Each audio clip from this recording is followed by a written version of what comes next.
Chapter 9. Then Job answered and said, "Truly, I know that it is so, but how can a man be in the right before God? If one wished to contend with him, one could not answer him once in 1,000 times. He is wise in heart and mighty in strength. Who has hardened himself against him and succeeded? He who removes mountains, and they know it not, when he overturns them in his anger. Who shakes the earth out of its place, and its pillars tremble? Who commands the sun, and it does not rise? Who seals up the stars? Who alone stretched out the heavens and trampled the waves of the sea? Who made the Bear and Orion, the Pleiades and the chambers of the south? Who does great things beyond searching out, and marvelous things beyond number? Behold, he passes by me, and I see him not. He moves on, but I do not perceive him. Behold, he snatches away. Who can turn him back?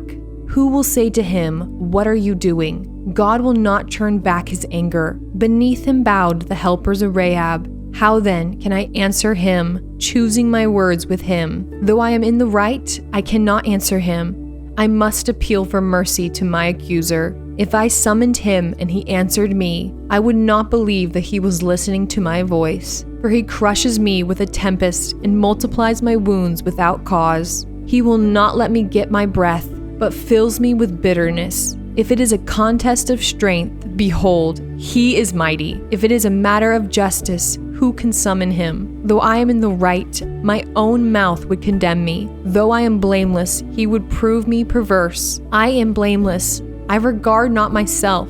I loathe my life. It is all one. Therefore I say, he destroys both the blameless and the wicked. When disaster brings sudden death, he mocks at the calamity of the innocent. The earth is given into the hand of the wicked. He covers the faces of its judges. If it is not he, who then is it? My days are swifter than a runner. They flee away. They see no good. They go by like skiffs of reed, like an eagle swooping on the prey. If I say, I will forget my complaint, and I will put off my sad face and be of good cheer, I become afraid of all my suffering.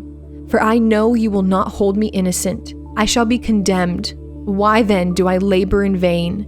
If I wash myself with snow and cleanse my hands with lye, yet you will plunge me into a pit, and my own clothes will abhor me. For he is not a man as I am, that I might answer him, that we should come to trial together. There is no arbiter between us, who might lay his hand on us both. Let him take his rod away from me, and let not dread of him terrify me. Then I would speak without fear of him, for I am not so in myself.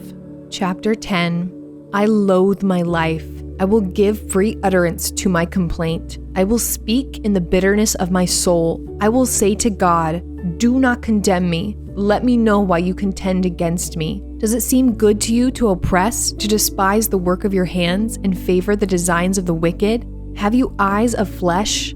Do you see as man sees? Are your days as the days of man, or your years as a man's years? That you seek out my iniquity and search for my sin, although you know that I am not guilty, and there is none to deliver out of your hand. Your hands fashioned and made me, and now you have destroyed me altogether. Remember that you have made me like clay, and will you return me to the dust? Did you not pour me out like milk and curdle me like cheese? You clothed me with skin and flesh and knit me together with bones and sinews. You have granted me life and steadfast love, and your care has preserved my spirit. Yet these things you hid in your heart. I know this was your purpose. If I sin, you watch me, and do not acquit me of my iniquity. If I am guilty, woe to me! If I am in the right, I cannot lift up my head. For I am filled with disgrace, and look on my affliction. And were my head lifted up, you would hunt me like a lion, and again work wonders against me. You renew your witnesses against me, and increase your vexation towards me. You bring fresh troops against me. Why did you bring me out from the womb? Would that I had died before any eye had seen me, and were as though I had not been carried from the womb to the grave. Are not my days few? Then cease and leave me alone, that I might find a little cheer before I go, and I shall not return to the land of darkness and deep shadow, the land of gloom like thick darkness, like deep shadow without any order, where light is as thick as darkness.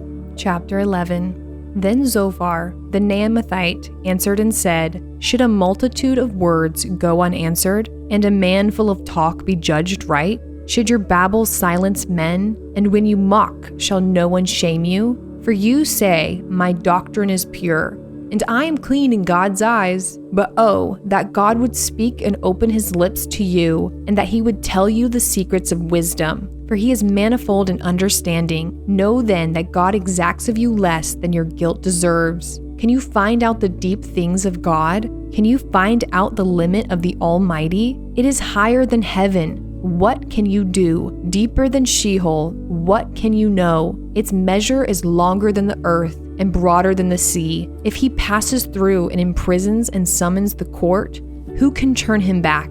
For he knows worthless men. When he sees iniquity, will he not consider it? But a stupid man will get understanding when a wild donkey's colt is born a man. If you prepare your heart, you will stretch out your hands towards him. If iniquity is in your hand, put it far away, and let not injustice dwell in your tents. Surely then you will lift up your face without blemish. You will secure and will not fear. You will forget your misery. You will remember it as waters that have passed away, and your life will be brighter than the noonday. Its darkness will be like the morning, and you will feel secure because there is hope. You will look around and take your rest in security. You will lie down, and none will make you afraid. Many will court your favor, but the eyes of the wicked will fail. All way of escape will be lost to them, and their hope is to breathe their last. Chapter 12. Then Job answered and said, No doubt you are the people, and wisdom will die with you. But I have understanding as well as you. I am not inferior to you. Who does not know such things as these? I am a laughingstock to my friends. I who called to God, and he answered me, a just and blameless man, am a laughingstock. In the thought of one who is at ease, there is contempt for misfortune. It is ready for those whose feet slip. The tents of robbers are at peace, and those who provoke God are secure, who bring their God in their hand. But ask the beast, and they will teach you, the birds of the heavens, and they will tell you, or the bushes of the earth, and they will teach you, and the fish of the sea will declare to you. Who among all these does not know that the hand of the Lord has done this? In his hand is the life of every living thing, and the breath of all mankind. Does not the ear test words, as the palate tastes food? Wisdom is with the aged, and understanding in length of days. With God are wisdom and might. He has counsel and understanding. If he tears down, none can rebuild. If he shuts a man in, none can open. If he withholds the waters, they dry up.